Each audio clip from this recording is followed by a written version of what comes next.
오늘 이제부터는 이 불이법문품으로 들어가게 됐어요. 우리 교재로 보면 50조부터 이 불이법문품인데 몇 페이지 같이 한번 읽어볼까요? 한 53페이지까지 한번 쭉 읽어보겠습니다. 이 시에 유마일 위쥐보살은 제인자 문화보살 이 불이법문 각수소락설지 회중유보살 명법자재설은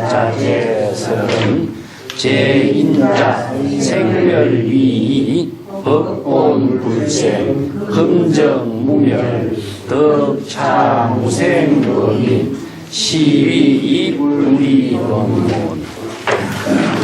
두 번째는 덕수보살을 아소이 인유하고 변유하소 양무유와 전무하소 시위 불이법문. 세 번째 불현보살왈 수불수위 약법불수적 불가득 이 불가득고 무치무사 무장무행 시위 불이법문. 네 번째 덕정보살입니다. 덕정보살왈 부정위 변구질성 정무정상 순어멸상 시위 불이법문. 선수보살왈 시동신념위 부동정무념 문영정무분별 통달차자 이 불이법문. 선왕보살왈 일상무상위 약지일상 적시무상 여불치무상 이법평등 시위 불이법문. 묘미보살왈 보살심 성문심 위 관심상공 여환하자 무보살심 무성문심 시위 불이법문. 일단 여기까지만 오늘 읽겠습니다. 자, 융화경의 대표적인 법문이 이제 불이법문이라고 하는 말로 잘 알려져 있습니다. 이 불이법문에 대해서 이제 여기에 이 불이법문품에는 32명의 보살이 등장하고 있습니다. 예.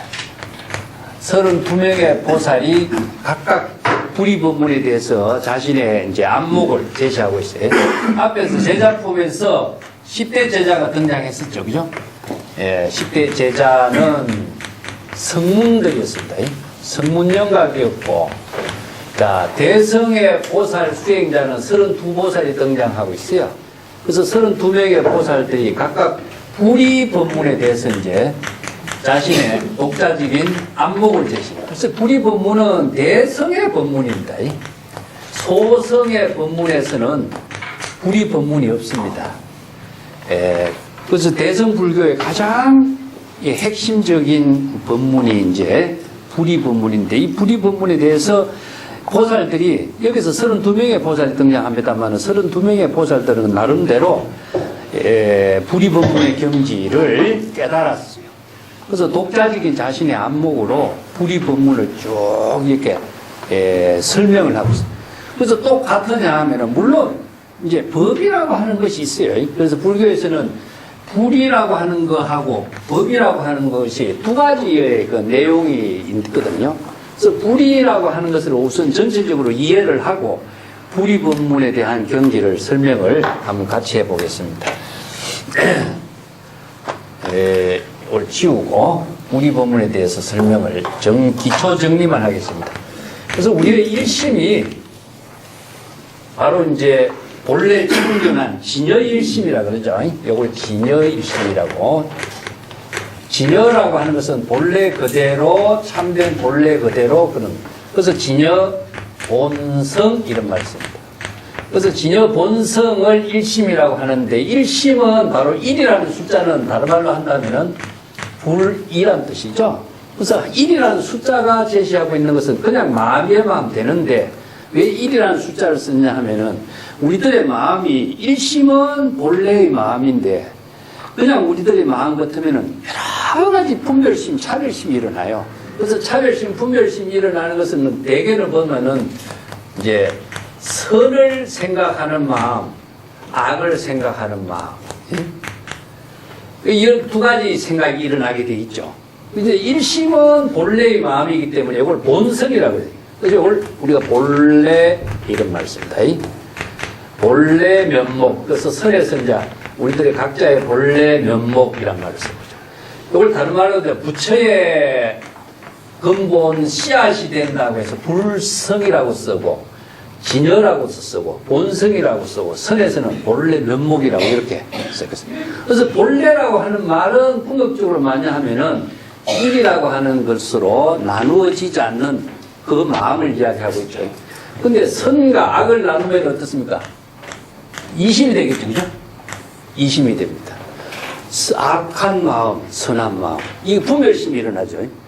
그래서 이 분별심의 2심은 무엇이냐? 바로 우리가 중생심이라고 합니다. 그 중생심의 분별심이 일어나면은 이걸 번뇌망념이라고 그래요. 네. 번뇌망념. 그래서 번뇌망념은 무엇이 연결되느냐 하면은 분별심, 차별심이 일어나면서 자신의 마음이 전부 다 생사윤회하는 업이 만들어집니다. 그래서 업장이 만들어지죠. 그래서 이제 중생이 자, 선을 생각하고 악을 생각하면은 선심이 있고 악심이 생기는 거죠. 예. 우리가 악한 마음, 선심이 따로 본래 있는 것은 아닌데, 우리의 본래 마음은 항상 본래 이것은 청정해요. 예. 이것을 이제 자성 청정심이라고 이야기합니다.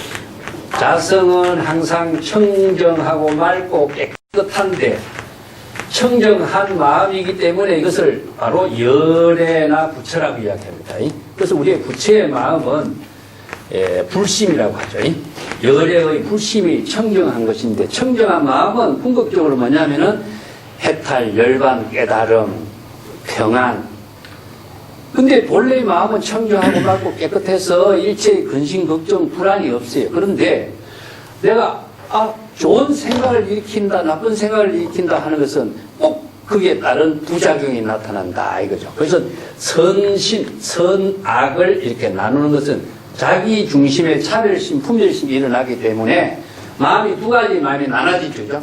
근데 두 가지 마음이 어떻게 나눠지냐면은 선한 것을 추구하면은 악한 마음을 벗어나려고 하는 마음이기 때문에 이 두 가지 마음이 함께 작용이 돼요. 어느 한쪽을 악한 마음이 일어나면은 선한 마음에서 벗어남기 때문에 또 선한 마음과 악한 마음이 동시에 이렇게 분별심이 일어나는 거죠. 이걸 이렇게 나눕니다. 우리가 이제 선한 마음을 일으키면은 성스러움의 경지가 되고, 아니면 악한 마음을 일어나는 왜냐면은 이제 중생의 모든 범부에 추한 마음이 생기게 되고, 또 다르게 한다면은 모든 사고가요, 뭐 아름다울 미자가 있으면은 또 추한 모습이 있는 거죠. 네. 아니면은 젊을 소자가 있는 것 같으면 늙을 노자가 상대적으로 나오는 거죠. 그래서 이렇게 모든 것이 분별적인 사고로 우리는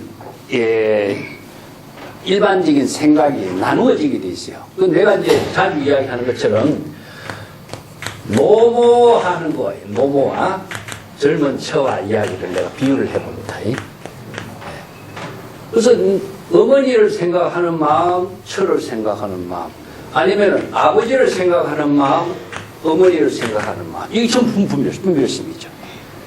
자, 이것은 뭐냐면은 세상을 살아가는 모든 사물을 생각하는 것은 자기의 중생심에서 생각을 하기 때문에 그게 따른 나름대로의 자기 생각이 푹 들어가요. 자, 여기서부터는 뭐냐면 자기 생각이 들어갑니다. 자기 중심의 생각에 의해서 선한 마음을 쓰기도 하고 악한 마음을 쓰기도 하거든요. 여기에 따르는 부작용이 무엇이냐 하면은 바로 어느 한쪽을 취사 선택하기 때문에 취사 선택하는 마음에 따라서 자신의 마음이 거기에 변화가 일어난다는 거죠. 자, 나쁜 걸 생각하면 어떻게 되냐. 우리 마음이 나쁜 쪽으로 작용을 해버리는 거죠. 그래서 마음먹기 됐다. 이것을 이제 다른 말로 한다면은 일체는 유심조다 그럽니다. 그래서 화엄에서 일체의 모든 생각은 자신이 마음으로 결정해버려서 만들어내. 그래서 불교에서는 유심의 철학이라고 그러는데, 착한 생각, 나쁜 생각. 그 마음먹기에 달렸다. 그래서 긍정적인 거, 부정적인 거. 이 마음먹기에 달리거든요. 그런데 어느 한쪽을 선택하다 보면 꼭 그에 따른 부작용이 일어나기 때문에 그 부작용이 일어나는 것을 불교에서는 중생심으로 일어나는 번뇌, 망념이고 이것이 업이 만들어지니까 생사에 윤회하게 된다. 그래서 생사윤회라고 하는 말을 다르게 어떻게 이해를 하느냐 하면 불교에서는 마음속에 일어나는 근심, 걱정, 불안, 고통 아니면 초조, 두려움 거기에 따른 것을 불교에서는 생사윤회라고 그럽니다. 그 생사윤회의 마음이 어떻게 나느냐 이걸 내가 전에 또 비유를 했습니다만 이 마음을 나누어서 이렇게 이야기한다는 게 참 마음의 작용이 아주 미세하게 일어나는 거기 때문에 그래요. 그래서 이제 자기 이걸 일심은 자기라고 생각합니다. 자기가 노모와 처를 같이 길을 떠났을 때에 노모와 처가 동시에 물에 빠지면 당신 누구부터 건지겠느냐 이런 이제 질문을 가정해서 제시하자. 솔직히 보통 사람들은 무엇이냐 하면은 자기 생각으로 판단해버려요. 나이 많았으니까 노모부터 건져야 된다 생각해버리는 거죠. 그 당연인데 그것은 무엇이냐 하면은 우리가 윤리적인 가치관이 우리의 몸에 의식 속에 배어져 있어요. 이게 당연히 나이 많은 어른을 봉양하고 노모를 잘 받드는 것이 동양적인 사고이기 때문에 반드시 그렇게 돼요. 그러면은 그게 다른 것은 노모는 자신이 빨리 구해야 되겠다 해서 구했는데 만약에 자기 처는 못 구했다. 이런 부작용이 나타나면 어떻게 되냐. 왜냐하면 취사가 되거든요. 한 사람은 선택하고 한 사람은 선택하지 않는 문제가 나오게 됩니다. 선을 생각해도 마찬가지고 악을 생각해도 마찬가지예요. 어느 한쪽을 선택하면은 자신이 어느 한쪽은 취하고 한쪽은 포기하게 되는 거죠. 그에 따른 부작용이 무엇이냐면은 한 사람은 살게 되고 한 사람은 죽게 된다. 반대로 처를 구한다는 마음을 결정을 하고 처를 구해도 마찬가지입니다. 그래서 따르는 것이 뭐냐? 업이라는 것이 생깁니다. 한쪽은 구했는데 한쪽은 못 구했다. 그러면 한쪽은 좋은 방향으로 갔지만 한쪽은 죽음의 방향으로 갔다 하면은 궁극적으로 그것이 어디에냐? 자기가 만든 번뇌 망념의 업에 의해 가지고 죄의식이 만들어져 버리는 거죠. 그러니까 구한 쪽에서는 괜찮은데 구하지 못했을 적에는 어떠냐? 내가 나 때문에 저 사람이 죽게 된 걸로 내가 엄마를 선택했기 때문에 내가 처를 못 구했다 하는 죄의식이 남게 되겠죠. 그것을 바로 생사윤회. 그렇게도 번뇌 망념의 고통이 평생 자기 자신을 불안하게 하고 근심에 만들어가고 초조하게 하고 편안하게 하지 못하는 하나의 업을 만들어버리는 거죠. 그래서 이런 부작용이 일어나는 것을 불교에서는 중생의 윤회라고 합니다. 그 윤회가 외부의 힘에 의해서 만들어지는 것이 아니라 자신의 찰나 순간의 분별적인 사고, 취사 선택에 하는 망념, 이것이 자기 스스로가 업을 만든다. 그래서 업이라고 하는 것을 벗어나는 것이 뭐냐? 생사의 해탈을 하는 법은 궁극적으로 어떻게 해야 될 것이냐 하는 것이 불교에서 제시하고 있는 지혜입니다. 지혜. 자, 그럼 노모하고 처를 어느 한쪽도 선택하지 않고 동시에 다 떠내려가고 놔두는 것은 무엇이냐? 이게 방관이죠. 그러면 노모와 처를 어느 한쪽을 어떻게 내가 구해야 되느냐 하는 것은 선택입니다. 그래서 이 선택의 문제와 방관의 문제를 통해서 그 시절 인연이죠. 이런 극한 상황, 순간 찰나에 일어나는 상황에서 자신이 어떤 지혜로운 삶을 실행해야 될 것이냐 하는 거죠. 자, 그때에 내가 한 생각에 분별심이 일어나면은 차별심에 떨어져요. 분별심이 일어나면 업이 일어납니다. 자, 근데 망념이라는 것은 무엇이냐면 분별심입니다.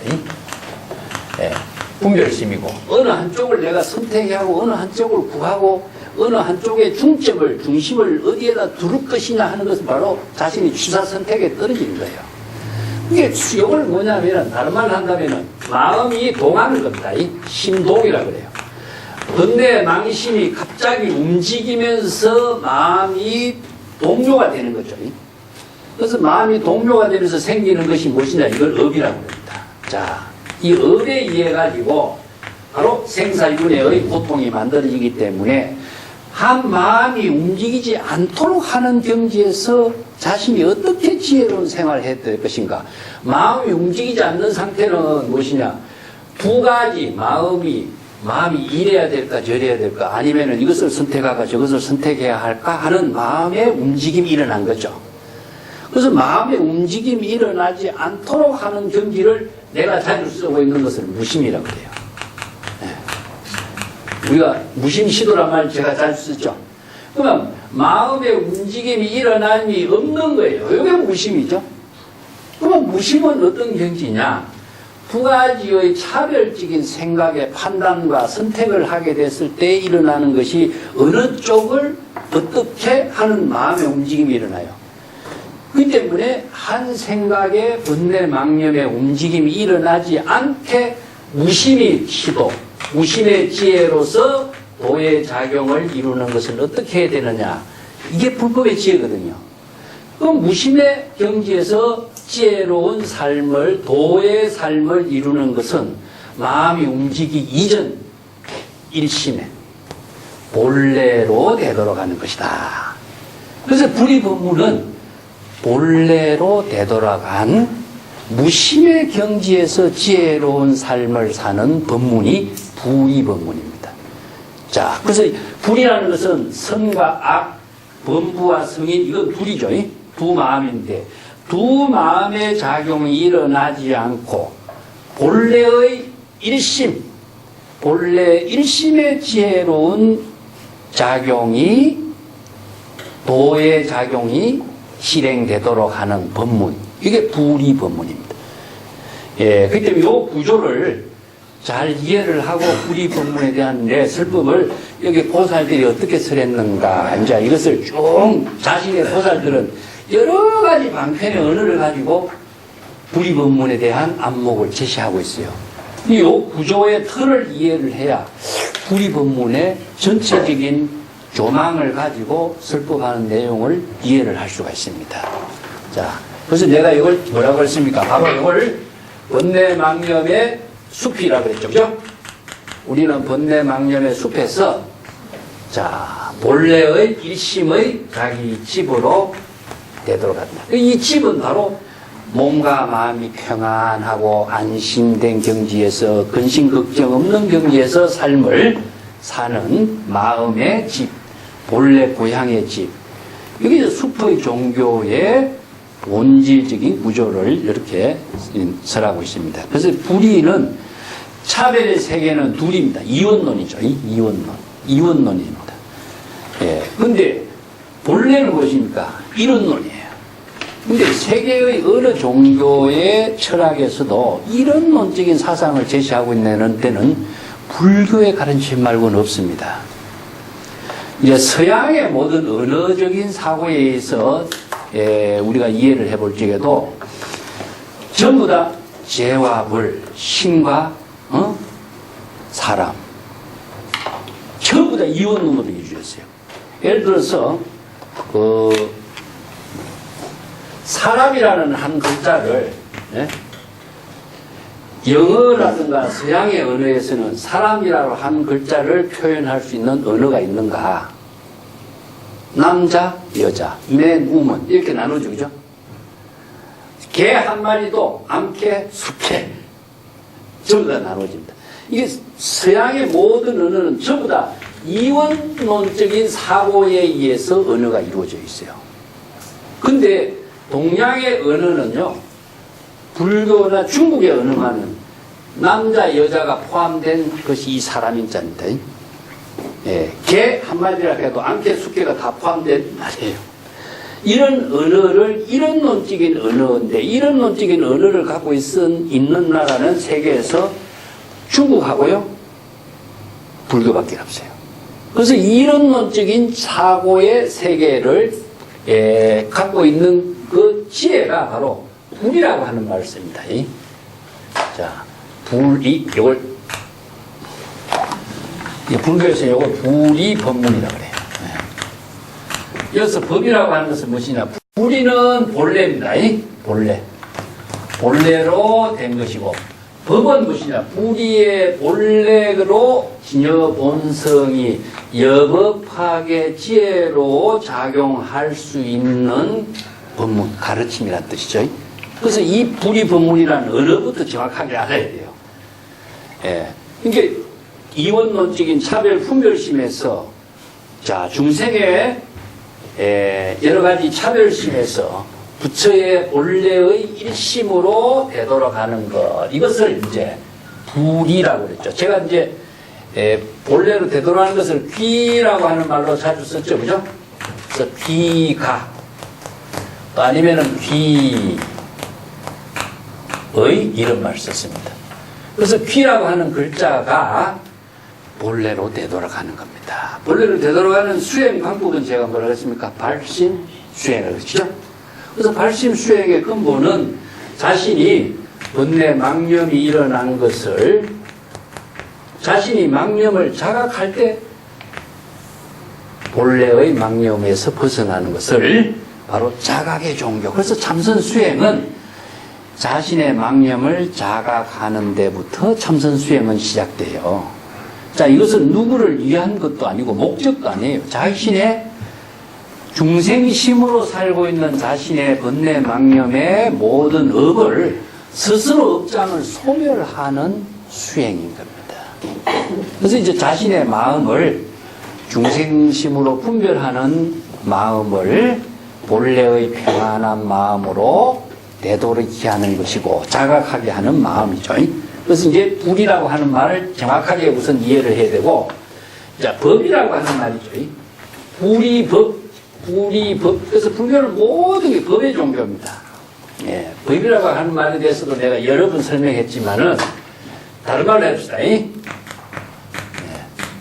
자연 법이에요. 근데 노장자에서는 자연이란 말만 써요. 법이라는 언어가 없어요. 그래서 법이라는 글자를 노장자에서는 도라는 말로서 자주 씁니다. 그래서 도라고 하는 글자나 법이라는 글자는 사실상 같은 내용인데, 법이라는 글자는 아주 법칙성을 갖고 있어요. 이 때문에 정법이라든가 사법이라든가 이런 말을 쓰는데, 노장자에서 도라고 하는 말은 무의 자연의 경지, 도의 경지 하지만은 그것이 어떻게 구체적으로 실행하는가, 그 무사하고 무의 자연의 경지가 바로 도라고 이야기했지만은 그것을 구체적으로 체계 있게 제시한다는 것은 조금 논리가 약해요. 근데 불교는 이 논리가 아주 강하게 돼 있어요. 그래서 이제 이걸 다른 말로 한다면은 쉽게 이야기합시다. 물이 흘러가는 겁니다. 법이라는 글자가 사실상 물이 흘러가는 글자를 그렇게 표현해왔어요. 그 물이 흘러가는 것이 바로 도라 그래요. 그래서 이제 노자에서는 상선약수란 말 쓰죠. 도의, 무의 자연의 도를 상선약수라고 씁니다. 가장 좋은 삶, 이게 상선이라고 하는 것은 최상이라는 의미입니다.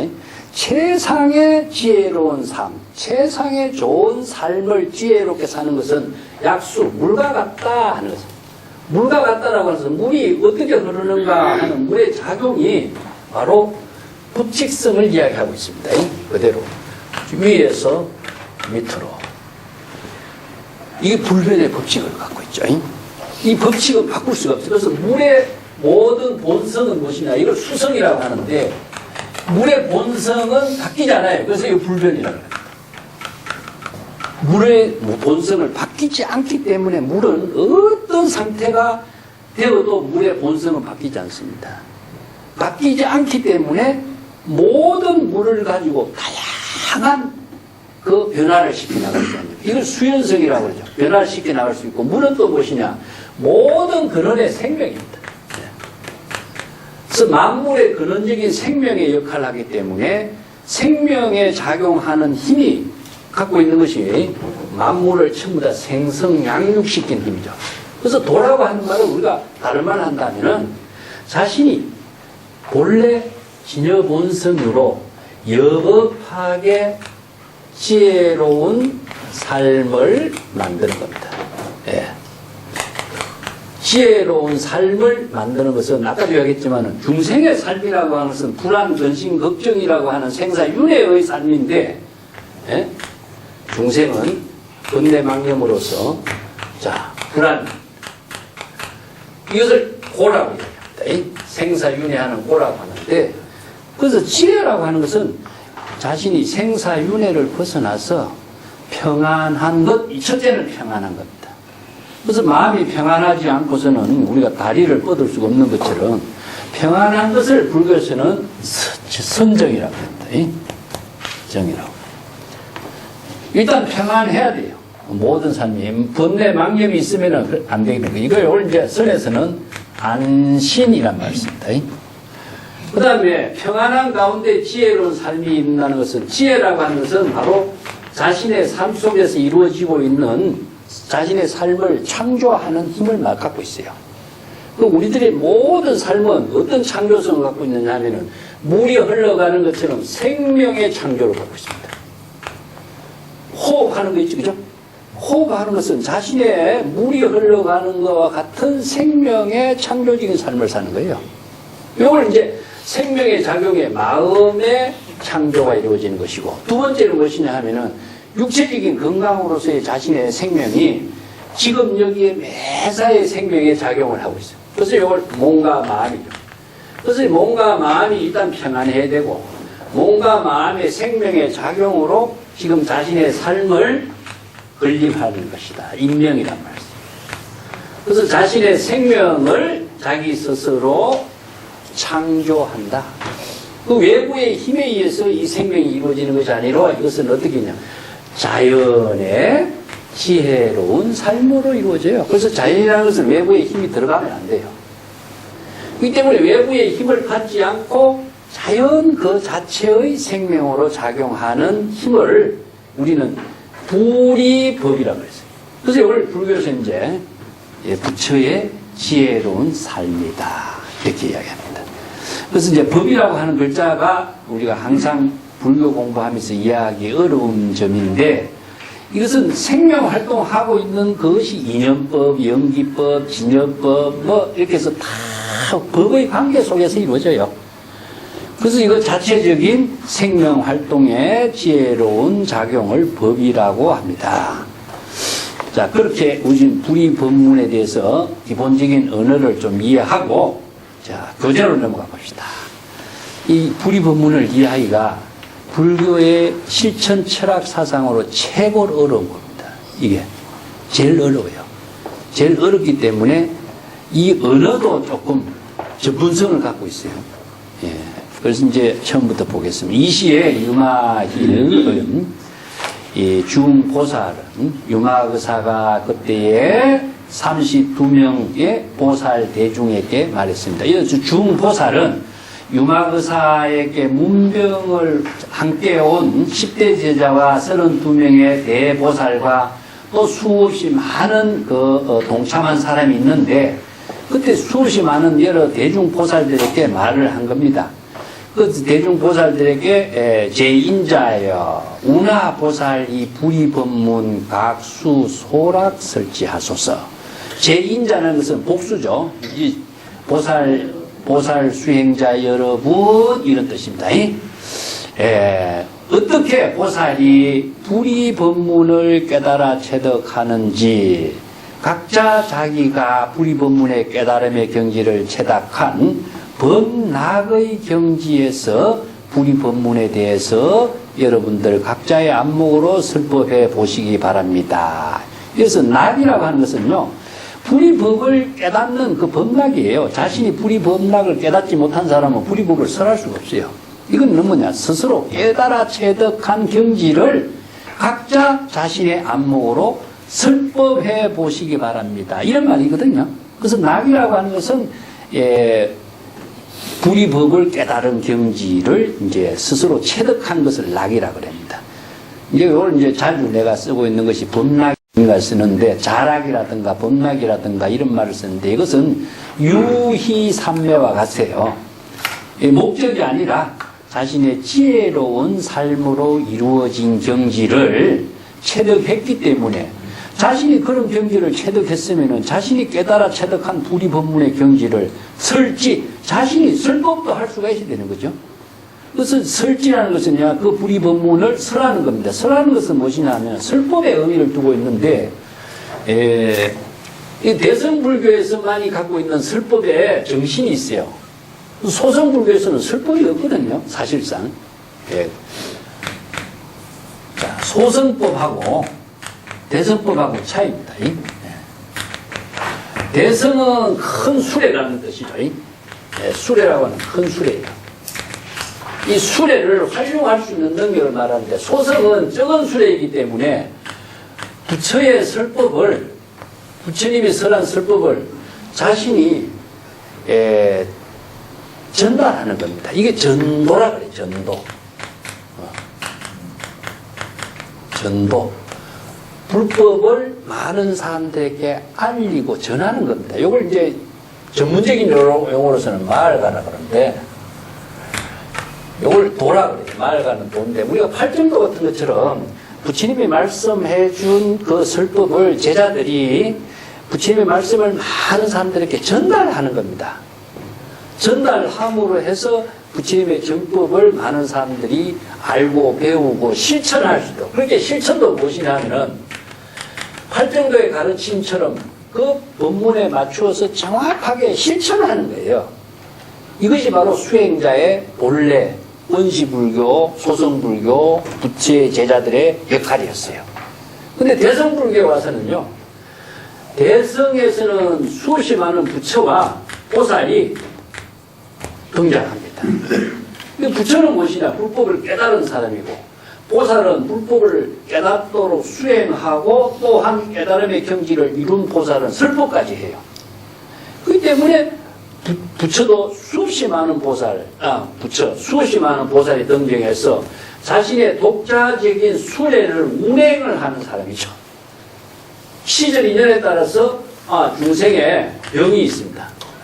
중생에 병이 있는 사람들을 보면은 자신의 안목으로서 이 병을 진단할 수가 있습니다. 그 다음에 처방해야 돼. 그 다음에 치료하고, 아니면은 다시는 이 병에서 재발하지 않는 이런 능력을 중생의 병에 대해서 설법을 하는 겁니다. 그래서 설법을 하는 사람에 의해서 부처가 되기도 하고 보살이 되는 겁니다. 그래서 보살과 설법, 부처는 자신이 깨달음의 지혜로 부족해야 돼요. 그런데 중생의 병을 진단하려면 어떻게 되겠습니까? 이 수레를 정법의 안목으로서 이 수레를 운행해가지고 중생의 모든 삿된 법을, 중생의 모든 삿된 법을 진단할 수 있는 안목이 있는 거죠. 이걸 그래서 이제 불지견이라고 해요. 부처의 지견이라고 합니다. 부처의 지혜를 가지고 있어야 중생의 병이 무엇인가를 진단하거든요. 그 병을 진단해서 치료하고 처방하고 치료하고 할 수 있다는 것은 무엇이냐? 이것은 궁극적으로 의사 선생님이 환자를 진단, 처방, 치료하는 것은 무엇이냐? 이것은 의사가 전문적인 역할을 할 수 있는 거거든요. 그래서 이제 정법을 아는 사람은 이것은 의사가 치료하는 것을 불교에서는 설법이라고 그랬죠. 중생의 병을 치료하니까 이걸 중생부재라고 그랬다. 중생을 부재하는 설법을 할 수 있다. 설법을 하기 때문에 저분이 부처님이다. 설법을 하기 때문에 저분은 진정 보살이다. 이렇게 할 수 있는 거죠. 근데 원시불교 쪽에서는요, 본인이 직접 설법을 안 해요. 부처님의 말씀을 잘 전달하고 부처님이 이런 말씀했으니까 이런 말씀에 따라서 수행을 하시고 바르게 실천하면은 그들이 훌륭한 삶을 실천하는 수행자가 되리라. 이렇게 이야기하거든요.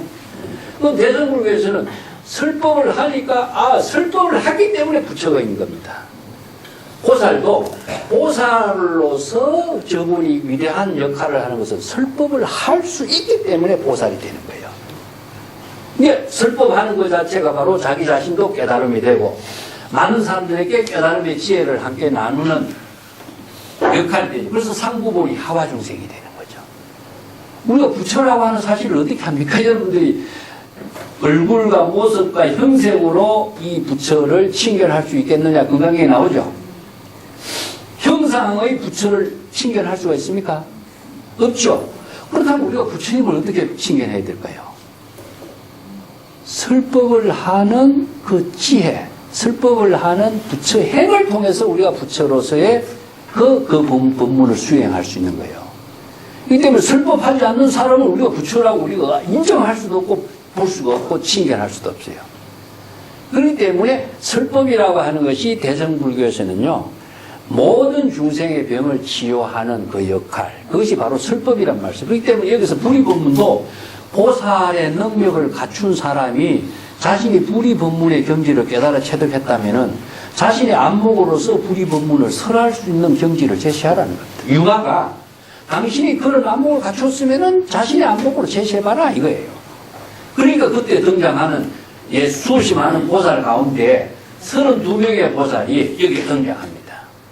32명의 보살들이 자신이 깨달아 체득한 정법의 안목으로 불의법문의 깨달음의 경지를 설법해요. 한 사람 한 사람. 그럼 맨 마지막에 누가 등장합니까? 문수보살이 등장해요. 맨 마지막에 32번째 문수보살이 등장합니다. 그래서 문수의 지혜가 가장 수없이 많은 불의법문을 설한 보살들 가운데서도 문수보살의 법문이 더 뛰어나요. 그보다 더 뛰어난 사람은 누구죠? 융화거사가 등장해요. 그래서 융화거사가 불의법문을 어떻게 설법하죠? 침묵을 하죠. 문수보살이 불의법문을 설하는 말을 듣고 그러면 문수보살이 융화거사에게 당신은 불의법문을 어떻게 설하겠습니까? 하니까 융화거사는 침묵을 해버립니다. 다른 사람은 전부 말을 해요. 설법을 말하는데 침묵도 설법인 겁니다. 침묵도 설법이에요. 그래서 이제 설법이라고 하는 것은 꼭 말만 해서 설법이 아니라 행동 그 자체도 설법이 되는 거예요. 그래서 붓다가 침묵으로서 설법하고 한 글자도 설하지 않고 설법했다 하는 그 법문이 나와요. 그래서 이제 전체적인 불의법문의 구성이 그런데 여기서는 우리가 32명의 보살이 각자 자신의 깨달음의 경지를 이룬 불의법문의 경지를 이렇게 쭉 설법을 하는 내용을 통해서 불교 전체적인 여러 가지 방편의 언어를 통해서 불의법문을 지금 같이 공부하는 시간이 되는 겁니다. 이게 어렵습니다. 이게 어려운 것은 이 언어가 우선 좀 어렵고 그것은 제가 하나하나 구체적으로 제가 설명해 드릴게요. 이게 불교의 모든 법문이 32명의 불의법문 가운데 다 정리가 또 돼 있어요. 그래서 거듭거듭 우리가 복습하면서 공부하는 겁니다. 첫 번째 법자재보살이 생멸불이란 말씀입니다. 회중에 유보살이 있으니 명법자재요 설은 불의법문을 설하기를. 자, 그때 그 대중 융화거사의 처소에 모인 대중 보살 가운데에 이름이 법자재보살이라고 이름을 붙이고 있는 보살이 있었으니 그 보살이 대중 가운데서 불의법문을 설은 다음과 같이 설했습니다. 이 법자재라는 것은 이게 불의법을 자유자재한 경지를 이루었다는 말로 법자재, 자제는 자유자재입니다. 그래서 이제 분명히 이런 그 경지, 법을 깨달아서 자유자재하게 설법하고 지혜로운 삶을 살 수 있는 경지를 이룬 보살. 그래서 보살 이름을 전부 다 이렇게 전부 다 법의 법명을 다시 내요. 제인자 생멸이이 법본 불생이요. 금정무멸이 덕차무생 법인이요 시위 불이법. 자, 제인자. 자, 여러 보살들이요. 자, 생멸위. 생은 뭐죠? 번뇌망념이 일어나는 겁니다. 멸은 무엇입니까? 번뇌망념이 일어난 것이 소멸된 거죠. 그래서 생멸신, 생사신 이렇게 얘기합니다. 이게 불교 용어가 이런 언어를 이제 하나하나 정확하게 정리해서 이해해야 내용을 합니다. 자, 우리가 불교 용어에서 가장 많이 재행무상 이런 말 나오죠, 그죠? 네. 재행은 무상하여 시생멸법이요. 그래서 모든 것이 생멸법으로 이루어져 있어요. 생멸멸이하면은 예, 정멸유락이요. 이런 말이 법화경에 나옵니다. 예.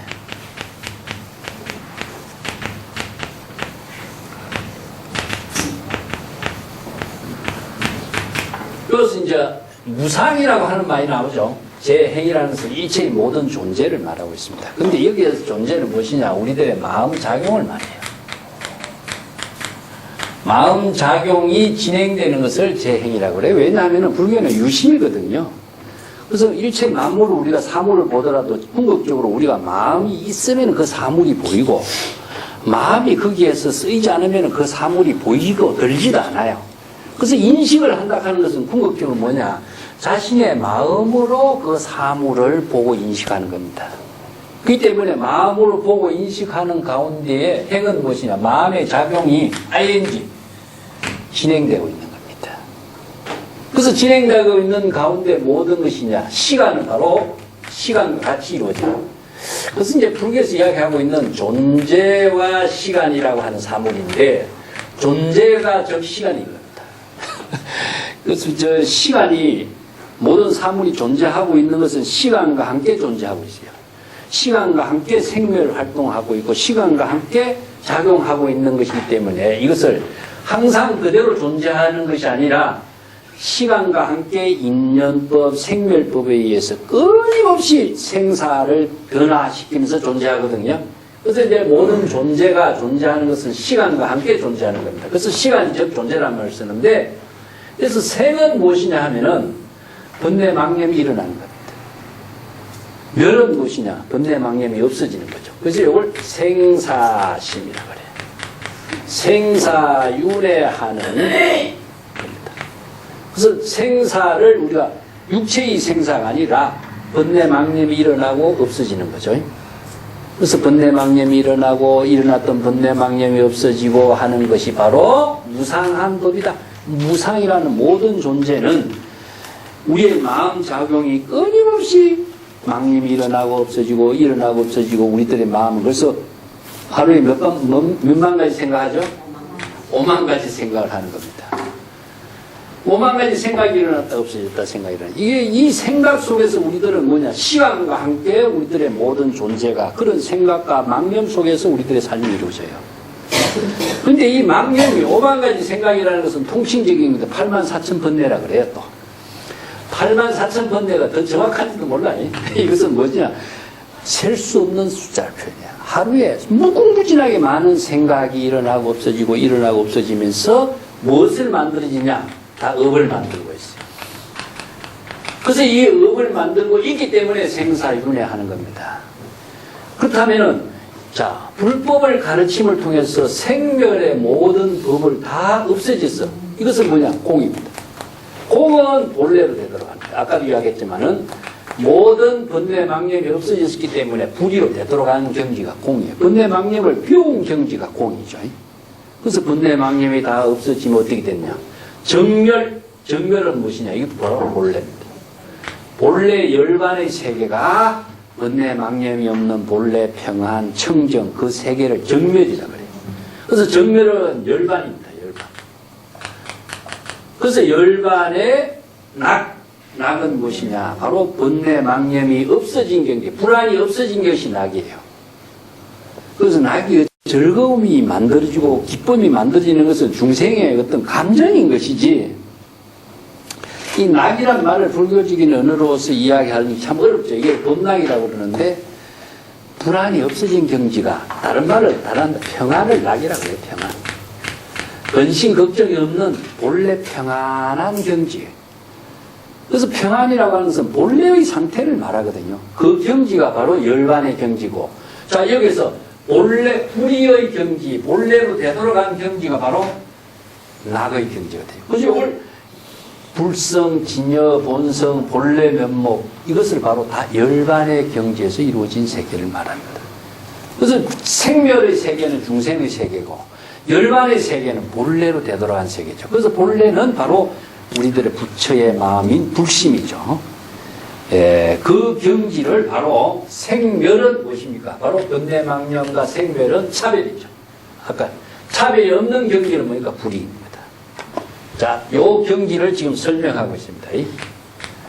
불이는 바로 여기서 생멸은 불이죠. 생과 멸이 없는 경지는 바로 불입니다.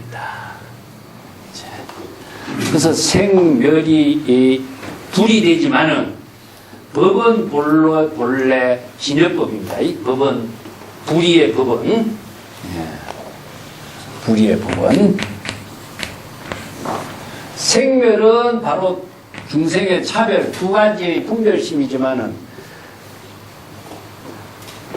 법은 진여의 법, 불의법의 세계는 본래 번뇌망념이 일어나지 없는 불생의 세계. 불생이란 말은요, 번뇌망념이 일어나지 않는 상태이기 때문에 불생이란 말도 다른 말로 한다면은 본래라는 뜻입니다. 생멸이 없는 것이니까. 자, 이런 언어들을 정확하게 이해를 해야 우선 이제 불교 사상과 철학을 좀 기본적으로 이해하게 할 수 있습니다. 자, 여기서 생은 바로 생멸이 일어나고 생사가 일어나는 거죠. 생사. 여기 생사는 바로 번뇌망념의 중생의 번뇌망념이 일어나는 것이고, 불생은 무엇이냐? 바로 번뇌망념이 일어나지 않는 상태니까 불생을 다른 말로 한다면 무생이라고 합니다. 무생이란 말을 써요. 번뇌망념이 일어나지 않는 상태니까 무생이 됩니다. 그래서 그 뒤에 번뇌망념이 일어나는 것이 본래 없는 불의의 법은 번뇌망념이 일어나지 않기 때문에 불생이 되겠죠. 그죠? 불생이고 일어난 것이 없기 때문에 소멸할 것도 없게 된 것이가 무멸이 되는 겁니다. 자, 망념이 일어났으면 일어난 것은 반드시 소멸되지만 일어나는 것이 번뇌망념이 없기 때문에 본래는 진여의 불의의 세계에서는 번뇌망념이 일어난 것이 없기 때문에 소멸할 것도 없어요. 그렇기 때문에 이것은 불생불멸이 됩니다. 그래서 진여는 불생불멸이라고 해요. 그래서 이제 불생불멸, 우리가 반야신경에서 불생불멸 시고 그랬죠, 그죠? 시제법공상 불생불멸 불구부정 시고 이런 말 나오죠. 자, 여기서 보세요. 요 반야신경에 있는 구절을 정리를 해볼게요. 불생이니까 불생 불멸 생멸이 없는 겁니다. 불구 부정. 자, 요게 정자를 빼버리시고 이제 청정한 거, 때가 낀 거, 생멸 이것은 불이지만은 이것이 없는 상태는 무엇이냐? 바로 불의의 세계입니다. 그렇기 때문에 진여의 지혜, 본래 불의의 법으로서 우리 진여 본심이 지혜로 작용하는 데는 생멸이 없는 거죠. 불생불멸이 됩니다. 자, 그 경지가 바로 무생법인을 깨달아 체득하는 경지니 이것이 바로 불의법문이 되는 불의법문을 깨달아 체득하는 것이 됩니다. 그래서 무생법이란 말이 나오죠. 이 무생도 무생 무불생 똑같아요. 이게 무생법 하는 것은 불의법과 같은 말입니다. 그 인이란 말을 요거 이제 산스크리트를 이렇게 썼는데 무생법인은 바로 번뇌망념이 일어나지 않는 진여 본심의 지혜를 무생법인이라고 합니다. 이제 최고의 반야의 지혜를 무생법인이라고 해요. 그래서 불의법문의 지혜를 무생법인, 이거 다른 말로 한다면은 조금 철학적으로 이제 번뇌망념이 비워지고 진여의 지혜가 여법하게 작용하는 것을 이제 진공묘유 아니면 공과 불생이란 말을 쓰는데 무생법인의 경지를 이루는 것을 이름하여 불의법문을 불의의 법을 깨닫는 법문이라고 합니다. 내가 그 생멸에 대해서 밑에 그 써놨죠, 그죠? 줄을 달아놨죠. 칠판에 아까 쓴 것처럼 쟁무상시 생멸법 생멸멸이 정멸이라 이 말이 바로 무생법인을 이룬 경지. 그래서 무생이란 말은 무법과 같은 말로 번뇌망령 생멸이 초월된 경지. 이 때문에 진열을 바로 불생불멸, 건강불개신 하는 것은 다이아몬드와 같이 파괴되지 않는 지혜의 몸, 이런 뜻의 불개신이란 말씀입니다. 이걸 열애라고도 하고 이런 여러 가지 표현을 쓰고 있는데, 생멸과 불생멸, 생사심과 또 생사윤회를 초월하는 그 본래의 경지를 바로 불의의 경지다. 그래서 불의의 경지를 깨달아 체득하는 법문을 불의법문이라고 합니다. 그래서 불교의 모든 법문은 불의법문입니다. 자, 모든 법문이 왜 불의법문이냐? 중생심의 차별 분별심을 초월해서 진여 본심을 깨닫는 법문이기 때문에 다 불의법문입니다. 근데 이원론적인 차별 분별심에서 이론론적인 지혜를 체득하는 것이죠. 그래서 이제 이런 법문이 이제 선어록에서는 참 여러 가지 법문으로 나오는데, 그렇다면은 진여 본심하고 번뇌 망심하고 마음이 따로 있습니까? 없죠. 그래서 불교는 심식처라고 해서 이제 최고의 여러 가지 그 지혜를 제시하고 있어요. 이걸 다른 말 한다면, 전에도 내가 설명했습니다. 일심을 두 가지로 우리가 아까 쓰는 것처럼, 자, 망심으로, 번뇌 망념으로 쓰면은 중생이 됩니다. 진여 본심으로 쓴다면은 바로 청정한 열애가 돼요. 열애가 되고 부처가 되고. 그래서 중생심으로 쓰면은 중생이 돼버려요. 근데 우리 중생심의 마음이나 열애 부처의 마음이나 따로따로 존재하는 것은 아니에요.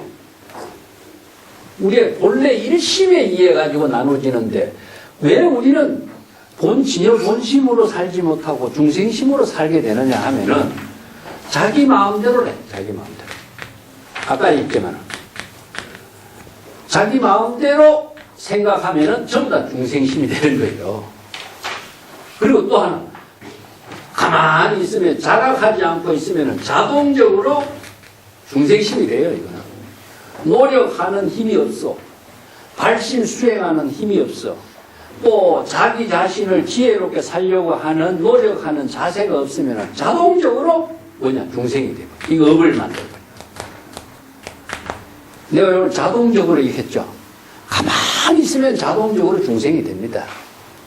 그래서 불교는 자각의 종교라고 하는 말은, 자각이 자기 스스로 자각을 하지 않고서는 자신을 열애나 부처나 보살로서 깨달음의 지혜로운 삶을 살 수가 없어요.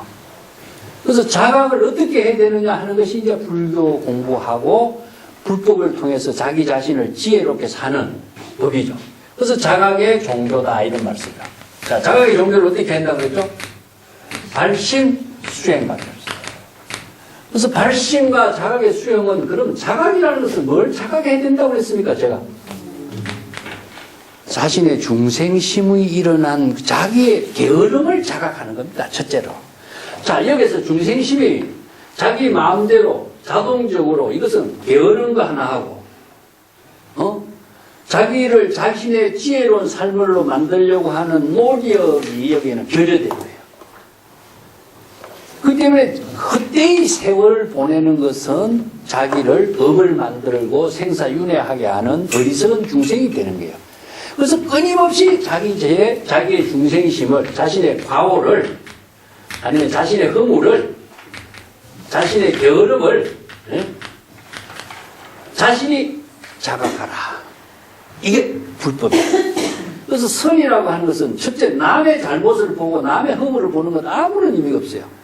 자신의 과오, 허물, 게으름을 자신이 자각하고 거기에서 자기 자신이 바른 깨달음으로 자신을 만들어가는 그 노력을 바로 불교에서는 발심수행이다.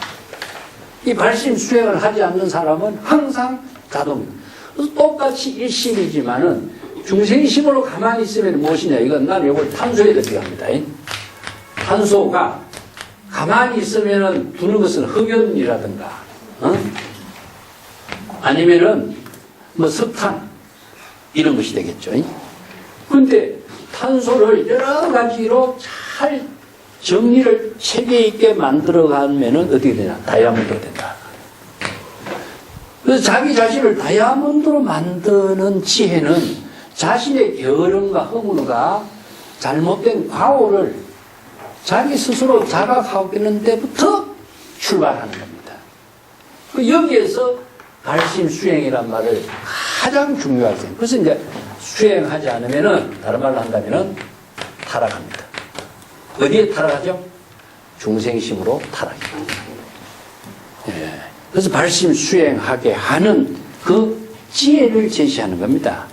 그 발심 수행해서 자기 자신을 깨달음의 생명으로, 창조적인 삶으로 만드는 거죠. 그래서 이걸 이제 다르게 이해한다면요. 우리가 똑같은 시간을 갖고 있어요.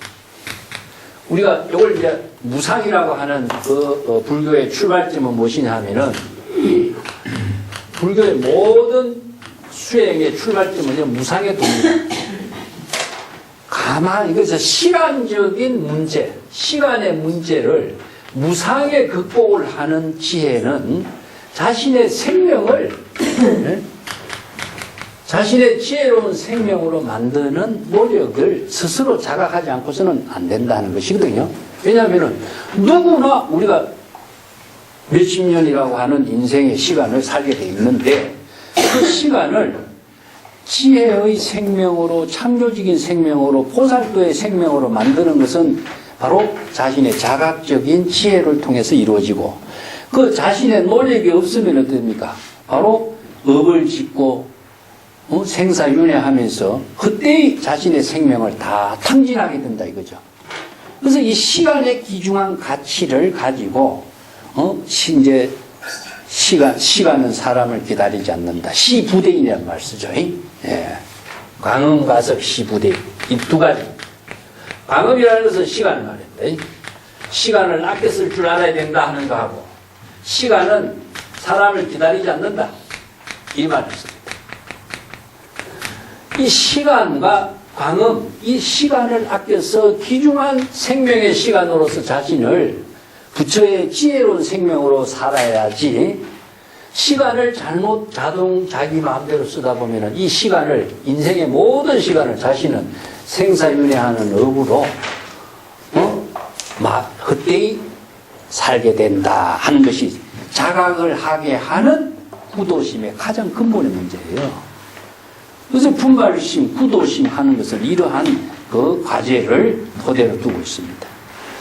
그래서 생멸의 모든 중생심에서 초월하는 것은 불이법을 깨달아서, 진여법을 깨달아서 번뇌망념이 일어나지 않기 때문에 번뇌망념이 소멸하지도 않는 그 진여 본심의 지혜로운 작용을 이루는 무생법위를 이루었을 때에, 반야의 지혜를 이루었을 때 이것이 바로 불이법문을 깨달아 체득하게 되는 것입니다. 이 한 구절도 이 한 구절로 간단하게 이야기했지만은 보살이 자신의 이 경지를 설법을 이렇게 한다는 것은 대단한 또 안목에서 설법한 거죠. 그래서 한 구절 한 구절을 우리가 천천히 이해를 해야 되는 부분인데, 이 구절을 토대로 해가지고 중국의 선성들이요, 그 어려운 본문이에요. 어려운 본문이라서 좀 어려울 것 같은데, 자, 번뇌망념의 마음하고 중생의 마음하고 똑같은 일심회로서 이루어지지 않느냐. 그런데 왜 불법을 알고 있는 사람이, 이런 불법을 알고 있는 사람이 이 번뇌망념의 업에 끄달려가지고 업의 속박에서 벗어나지 못하느냐. 자, 우리가 이런 법문을 해요. 우리가 불교 공부를 조금 하면은, 중생심에서 지혜 본심으로 깨달아서 본래의 집으로 되돌아가면 우리가 해탈을 이룬다 하는 법은 알아요. 그런데도 불구하고 현실적으로는 우리가 이 일을 실천을 못하고 있죠. 그죠? 차별 분별심이 일어나면 거기에 집착하고, 좋으면 좋은 데 집착하고, 나쁘면 나쁜 데 미워하고 말이죠. 거기에서 우리가 신경 쓰고 애를 쓰고 시기하고 질투하고 거기에서 못 벗어나는 거예요. 이게 집착하는 거예요. 이 불법의 도리를 잘 알고 있고 수행 구조도 잘 알고 실천 방법을 다 알고 있어 이렇게 실천하는데 아는데도 불구하고 그걸 못 벗어나는 거죠. 왜 그런가? 이걸 문제로 제기하는 겁니다. 왜 그럴까요? 자, 이게 불교에 많은 공부를 하고 많은 수행을 하고 보살의 어떤 경지를 이루어 놓고도 이걸 다 알아. 뻔히 압니다. 그런데도 현실에서는 왜 번뇌망념에 집착해서 못하느냐. 이걸 뭐라고 하냐면 지혜의 힘이 부족하다. 그래요. 지혜의 힘이 부족하다. 아는 것은 아무 소용이 없어요. 그러면 아는 것은 제가 어디 있다 그랬죠? 머릿속에 있다 그랬죠? 그죠? 지혜의 힘은 어디 있습니까? 예? 지혜의 힘은 발심 수행할 때만이 있습니다. 그래서 불교에서 우리가 지혜라는 말씀인데 지혜가 따로 존재하는 지혜는 없어요. 자각을 하고 발심 수행할 때 생기는 것이 지혜라는 겁니다. 지혜는 생활 속에서 이루어져요. 지금 여기 자신의 일을 통해서 이루어집니다. 지혜의 힘이 부족하면은 아무리 우리가 불법의 철학 세계, 실천 체계를 잘 알고 경전의 법문을 많이 알고 있어도 소용없어요. 지혜의 힘이 부족하면 어쩔 수 없는 겁니다. 거기에 보고 듣고 하는 대상 경계에 집착해서 거기에서 꽁꽁 묶여서 못 벗어나요. 그래서 빨리 발심 수행하는 수밖에 없어요. 빨리 자각하는 것. 아까 얘기했어요. 자신의 허물과 가오와 자신의 게으름을 빨리 자각하는 것이 지혜의 힘을 키우는 겁니다. 지혜의 힘이 없으면은 항상 번뇌망념의 속박에서 벗어나지 못한다는 이야기입니다. 이런 법문들을 중국 선생들이 해요. 예. 자, 한 구절 더 보겠습니다. 뒷페이지 넘어가서 덕수보살에 대한 이야기입니다. 덕수보살과 아소가 위인이 인유아고로 변유아소하니 양무유하면은 정무아소하니 시입불이법문이요. 자, 이거는 아는 무엇입니까? 바로 자의식입니다. 자, 중생은 전부 다 중생이 힘으로 이루어지는 것은 자기 마음대로 해주죠. 자기 마음대로 생각하는 것은 전부 다 자의식이 있습니다. 네. 그래서 이제 중생은 자기 자의식이 있어요. 자아 중심으로, 우리가 자의식으로 생각하는 것이 뭐냐? 자기 존재에 대한, 그 금강경에서 이걸 사상이라고 합니다. 사상. 가상, 네? 인상, 중생상, 수자상, 나오죠, 그죠? 네. 아상은 무엇입니까? 바로 자기 아만심이에요. 아만심. 그리고 자신의 존재라고 하는 것은 영원히 존재할 것이다. 그러니까 다른 사람은 몰라도 나의 존재를 자기가 최고로 가치 있게 생각하는 것이 이게 자기 존재에 대한 자의식입니다. 두 번째는 무엇이냐? 자신은 사람으로서 육도 윤회하는 중생 가운데서 인간의 몸을 받아서 인간으로서의 자신의 존재에 대한 가치를 갖고 있는 자만심. 중생은 뭡니까? 예? 자, 모든 생명이 있는 존재로서의 자신의 삶을 갖고 있다. 수자상. 자신은 남은 죽어도 자신이 죽는다는 생각 안 하고 사는 거예요, 이게. 근데 전부 다 자기 중심의 사고에 의해서 이러한 교만심을 꽉 갖고 있는 것이 인간이거든요. 그래서 이런 자기 생각 중심으로 우리가 살고 있는 것을 우리 중생의 세계라 그래요. 근데 자기 생각으로 살고 있는 것을 자아의식이라고 하고, 아소는 무엇이냐? 자기 존재에 대한 대상 경계를 만들어가요. 그 내가 있으면은 어떻습니까? 남이 만들어지죠. 예. 내가 있기 때문에 나를 중심으로 해서 자신의 존재와 남과의 관계를 통해서 자신의 존재를 뭘로 가시해 주냐? 명예. 두 번째는 무엇입니까? 자신의 권력.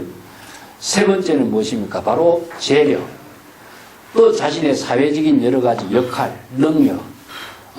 또 뭐 사람은 얼굴이 잘생긴 사람은 얼굴을 가지고 과시하고, 물건을 갖고 있는 사람은 물건으로 과시하고, 이게 전부 다 자신이 잘 갖고 있는 자신의 존재를 남에게 과시하려고 하는 대상 경계를 갖고 있는 것이 아소가 됩니다. 예, 그래서 이제 자기와 자기 존재에 대한 모든 대상 경계를 갖고 있으면은 이것은 바로 이원이 되겠죠, 그죠? 자, 여기에 아까 내가 첫 번째 이야기 했던 것처럼 마칩니다. 일심이 있을 적에는 괜찮은데, 아소가 만들어져요. 아니면은 더럽은 생각이고 청정한 생각이고, 예. 아니면은 선의 생각이고 악의 생각이고, 전부 다 이게 두 가지의 분별적인 사고가 이루어지는 것이 뭐냐? 바로 중생의 분별심입니다. 내와 나, 더러움과 깨끗한 것, 선과 악, 전부 다 이원이죠, 그죠? 이런 사고를 갖고 있으면 자기 일심의 모든 지혜가 무너져 버리는 거죠. 그래서 이러한 분별심의 모든 차별을 둘로 나누어진 것으로 보는 것이고, 그렇기 때문에 이 둘로 나누어진 것은 자아의식이 있기 때문인 것인데, 자아의식이 있기 때문에 의식의 대상, 경계, 대상으로 존재하고 있는 자신의 모든 반경을 아소라고 합니다. 그래서 만약에 자아의식이 없다면은 바로 자신의 모든 대상 경계로 반연하는 인연들이 모두 다 없어진다. 그래서 이제 아는 어떻게 해야 되겠습니까? 아공이 돼야 되겠죠. 그죠? 자, 대상 경계로 없어지는 것은 무엇이죠? 법공이 돼야 되는 거죠. 그죠? 그래서 아공, 법공을 다 비운 경지는 바로 진여 일심으로 되돌아가는 경지입니다. 그래서 이제 아공, 법공을 비우려면 법이라고 하는 말은 의식의 대상 경계입니다. 우리가 이제 이걸 법이란 마소를 법이라고 표현하는 것은 무엇이냐 하면 우리가 인식하고 있는 것은요, 전부 다 의식 속에 인식하고 있는 겁니다. 의식 속에 인식하고 있는 것을 의식의 대상을 비우라고 하는 말이 그것은 반야신경에서 이야기하는 이체 개공이란 말 하는 거죠. 물건을 비울 수는 없잖아요. 이 물건을 우리가 비우는 것이 공이 아닙니다. 물건을 인식하고 있는 내 의식을 비우는 거죠. 그래서 의식은 실체가 없기 때문에 의식은 비우면 쉬워도 내 마음대로 비울 수가 있는 것이지만 물건은 내가 비울 수가 없어요. 그래서 우리가 보고 있는 모든 물건은 내가 마음으로 인식하기 때문에 눈을 감고 있어도 그것이 인식하고 집착하고 있으면 그것은 영원히 사라지지 않아요. 근데 그것을 집착하고 있는 한 자기는 자신의 본심의 지혜는 상실돼 버리거든. 그래서 번뇌 망념에 업을 짓는 일은 하고 있지만은 지혜로운 삶은 안 되니까 그걸 비우라는 것이거든요.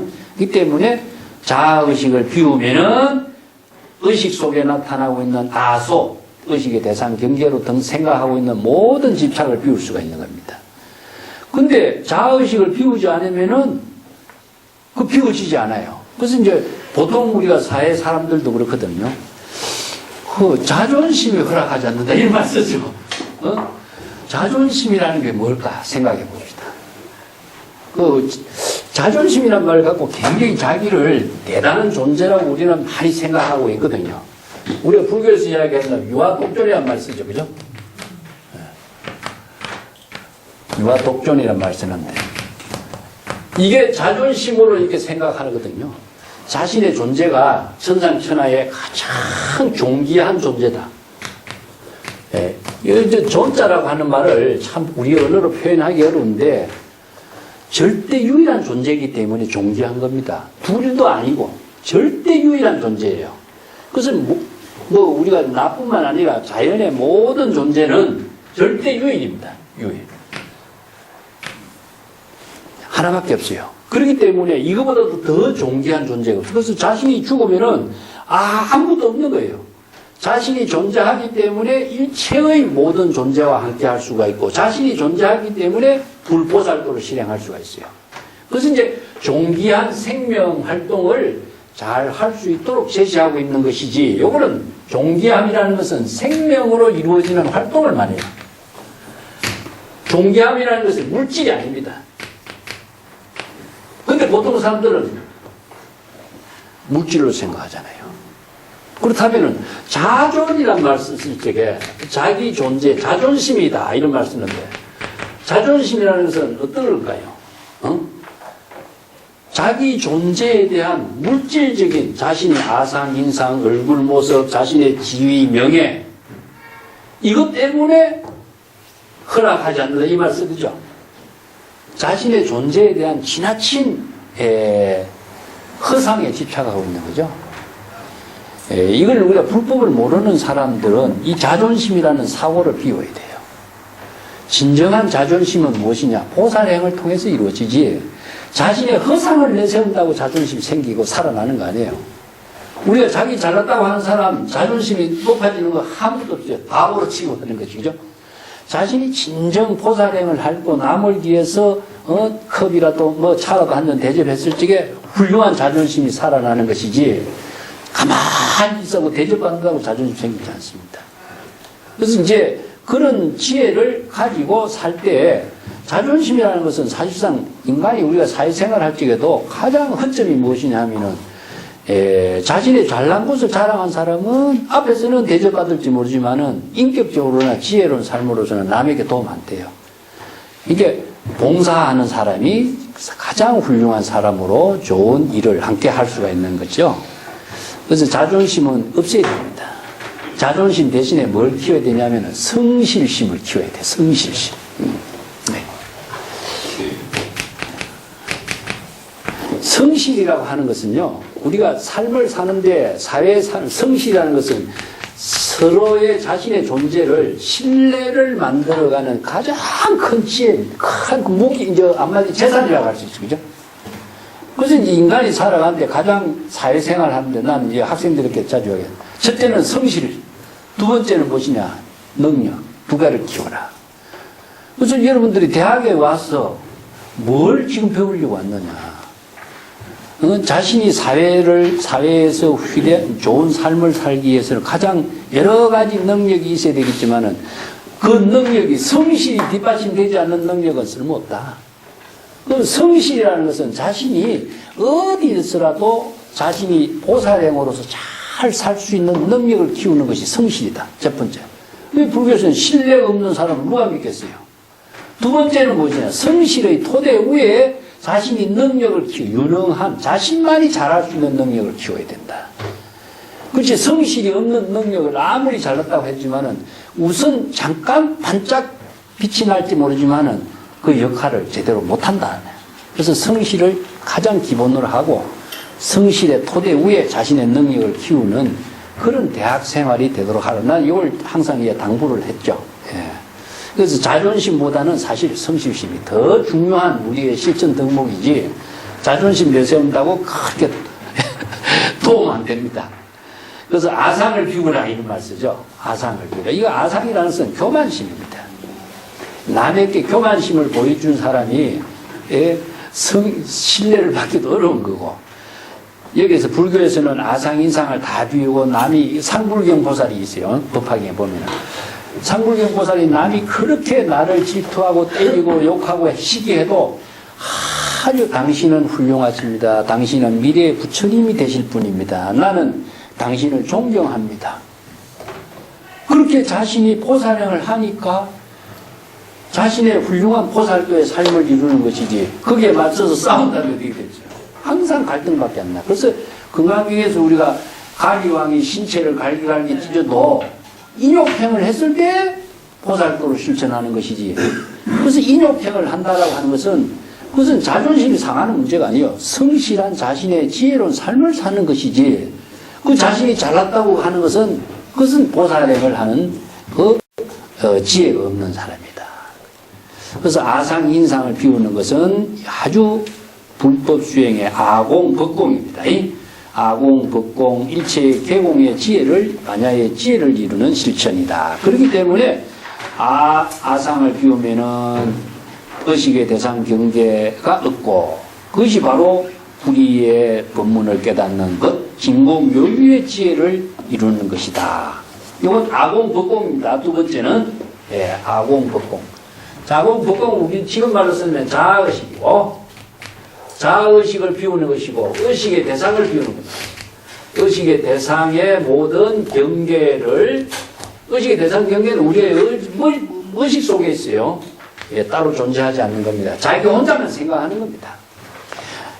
보통 우리가 다른 사람이 나를 이렇게 생각하지 않을까 생각하는 것도 자기 혼자만 생각하는 거예요. 다른 사람은 아무도 그걸 생각 안 해요. 다른 사람은 남의 생각을 할 여유가 없어요. 자기 일도 바쁜데. 근데 자기 혼자만 생각할 뿐이거든요. 그런데도 그 남이 그렇게 생각한다고 생각하고 자기는 거기에서 벗어나지 못하는 거죠. 이게 자아의식 때문에 생기는 병이다. 자, 세 번째 한번 보겠습니다. 수불수이요. 약거 불수면 적 불가득이로다. 이 불가득거로 무치무산이 무장무행이요. 시불이범. 자, 이 수는 무엇이냐면은 우리가 반면 색수상 행시가에 했을 적에 오온이 나오죠. 그죠? 예. 그 반야신경 책에 이제 제가 그 그림으로 그려놨습니다만은, 예. 자, 다시 한번 그려볼게요. 여기 하나의 꽃이 있습니다. 자신이 이제 꽃을 우리가 보고 있어요. 눈으로 보는 거죠. 꽃을 본다라고 하는 것은 자신의 눈에서 대상 경계에 대해서 사물에 이제 빛의 파장이 나갔다. 그래서 이것을 꽃을 우리가 물질이라고 합니다. 물질이라는 것은 공간을 차지하고 있는 거죠. 그래서 빛의 파장이 가서 이 빛의 파장이 자기 눈으로 되돌아오는 것을 수라고 합니다. 한마디로 해서 감수작용이에요. 느낌을 받아들이는 겁니다. 감수작용. 그 다음에 이것이 무슨 꽃인가 하는 생각하는 거예요. 생각을 일으키는 겁니다. 과거의 기억을 통해서 내가 이것이 무슨 꽃인가 하는 것을 순간적으로 감수작용을 통해서 상상, 기억을 불러일으키는 작용을 상이라고 합니다. 예. 그 다음에 행, 식, 이런, 이제, 요게 오온이라고 하는데, 그 색, 수, 상, 행식, 오온이라고 하는 것은 불교의 인식 체계를 제시하고 있는 철학의 구조예요. 자, 행은 무엇이냐 하면은, 의식의 진행을, 인식 진행을 이루어진 건데, 인식의 작용의 진행이로, 저것이 무슨 꽃이더라 하는 생각이 불러일으켜가지고, 식이라고 하는, 이것이 비전하는 판단이 생기는 거죠. 예. 저것은 국화꽃이다. 국화꽃이라고 하는 판단이 진행이 일어나면서부터 판단이 생기기까지 진행 과정을 행위라고 그래요. 그래서 인식의 진행 과정, 인식의 판단에 따른 진행 과정을 행위라고 그래요. 행위라는 것은 지금 인식하고 인식작용이 진행하고 있는 상태를 행위라고 그래요. 그 행은 무엇입니까? 바로 ING죠. 그죠? 예, 이걸 이제 불교에서는 우리가 순간적으로 저거 국화꽃이다 알지만은 그 인식의 구조를 이렇게 색, 수, 상, 행식 이렇게 나눕니다. 그래서 수는 무엇이냐? 모든 대상 경계에 대해서 자신이 그것을 받아들인 것을 수라고 합니다. 우리 어떤 사물을 보고 저것은 좋다 나쁘다 하는 이런 감수작용, 느낌을 인식작용의 모든 느낌을 받아들이는 것은 무엇이냐? 자기가 대상 경계에 대해서 집착을 하게 되는 겁니다. 감수작용 받아들이지 않으면 집착을 하지 않아요. 예. 그래서 누가 나에게 욕을 한다 했을 때 욕을 내가 받아들이면은 그 욕이 나에게 병이 만들어져요. 그걸 욕을 받아들이지 않으면은 저하고는 아무 상관이 없어요. 그래서 이제 비워라, 받아들이지 마라, 쓸데없는 것을 받아들이갖고 병을 만들지 말라 하는 것은 뭐냐? 이 바로 자신의 지혜로운 삶을 실천하는 법이에요. 그렇기 때문에 보통 사람들은 저 사람이 나를 욕을 했다 하면은 자존심 상했다, 내 가만히 안 두겠다 다시 대항을 하죠. 받아들이면은 분쟁이 일어나요. 그래서 내가 전에 그 이야기 비유를 했어요. 바라문이 부처님을 위해서 공양을 하고 욕을 실컷 했는데 부처님이 바라문에게 당신이 나에게 할 말 다 했느냐 했다. 그럼 내가 이야기를 하나 해줄 테니까 한번 들어봐라. 당신 집에 손님이 옵니까? 이렇게 손님이 옵니다. 손님이 오면 당신이 뭘 합니까? 음식을 대접합니다. 당신이 정성스럽게 차린 음식을 손님이 안 먹으면 누가 먹습니까? 내가 먹어야죠. 자, 그와 마찬가지다. 자존심이라고 하는 자아의식을 갖고 있으면 그것이 받아들이게 돼요. 근데 자존심을 비우면 받아들이지 않아요. 자, 이게 불법을 아는 사람은 이런 지혜를 갖고 있고, 지혜를 어디에 쓰느냐? 지금 현실에서 써야 되는 거죠. 발심 수행을 통해서 그 지혜를 쓰면은 가상 인상도 안 생기고, 업도 안 생기고, 싸움도 일어나지 않아요. 자, 자존심의 문제하고 전혀 관계없는 일인데, 이런 지혜가 없다는 거죠, 지혜가. 그래서 지혜가 없는 사람은 대상 경계에 집착해버리고 분쟁이 일어나는 겁니다. 그래서 지혜는 지금 여기에 자신의 허물을 볼 수 있는 지혜, 이것이 있어야 되는 거죠. 그 수는 감수작용입니다. 어떤 것이든지 간에 자신이 받아들이는 겁니다. 어떻게 받아들이냐 하면은 소리로 받아들여요. 소리로 받아들이고 자신이 이렇게 눈으로서 이렇게 보고 자신이 생각하면서 또 받아들여요. 다른 사람이 나에게 화를 낸 것처럼 보고 소리를 욕하는 소리로 받아들이거든요. 그래서 소리로 받는 거, 눈으로 보고 받아들이는 감수작용을 아상을 비우면 없어집니다. 자, 수와 불수는 두 가지가 됩니다. 받아들이는 것과 받아들이지 않는 것은 분별의 차별의 문제가 생기죠. 그래서 만약에 의식의 대상 경계, 법이라는 것은 의식의 대상 경계입니다. 자기가 생각하고 있는 그 느낌을 받아들이지 않으면은 이런 말이죠. 만약에 자신이 생각하고 있고 인식하고 있고 대상으로 보이는 세계를 받아들이지 않으면은 불가득이요. 즉 일체의 모든 것을 자신이 받아들이는 것이 없게 된다. 불가득이라는 것은 얻은 것이 없는 거예요. 그렇기 때문에 공을 불가득이라고 합니다. 공. 불교의 경전의 용어를 일체 아무것도 없는 상태를 불가득이라고 그래요. 불가득은 얻은 것이 없어요. 다른 말을 한다면은 무소유, 받아들인 것이 없는 거예요. 무소구, 구하는 것도 없는 것이고, 무소득, 얻은 것도 없어. 요걸 다른 말로 한다면 불가득이라고 할 수 있어요. 과거심, 현재심, 미래심, 불가득이란 말이죠. 과거심 받아들일 수가 없어요. 대상이 없기 때문에. 미래심도 받아들일 수가 없어요. 미래심이라는 존재가 없기 때문에. 현재심이라는 건 있는 애 없습니다.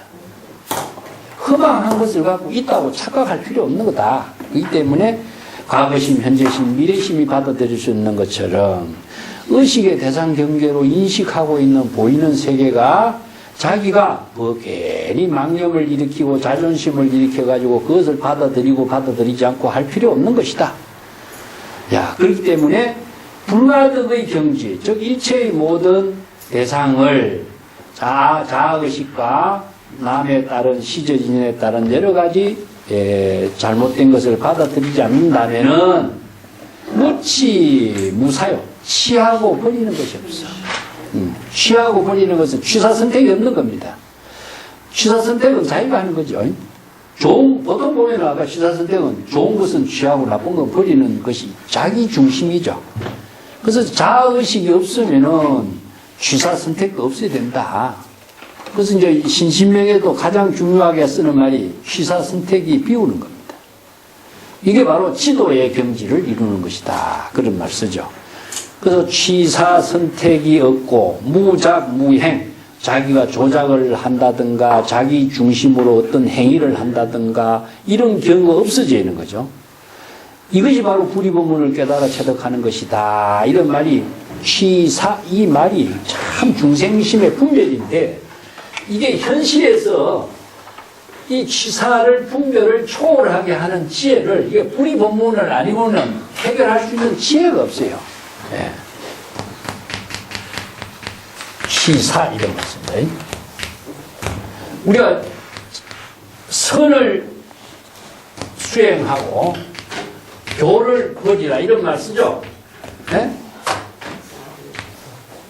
요걸 이제 다른 말로는 사교 입선 이런 말 쓰죠. 우리 한국 불교가 지금 이렇게 하고 있어요. 사교 입선하는 것이 불법 수행의 본질이다. 자, 그러면은 선을 취하고 교를 버리는 것은 취사에 떨어졌죠. 불법 수행으로 맞느냐? 이건 불법 수행하고는 전혀 안 맞는 법문을 하고 있는 겁니다. 예. 그래서 이제 선방에 다니는 사람들은 교학을 하는 것은 이건 수행이 아니다. 교를 버리고 선으로 가야 된다. 이런 말만 해요. 이게 본질적으로 불법하고는 전혀 관계없습니다.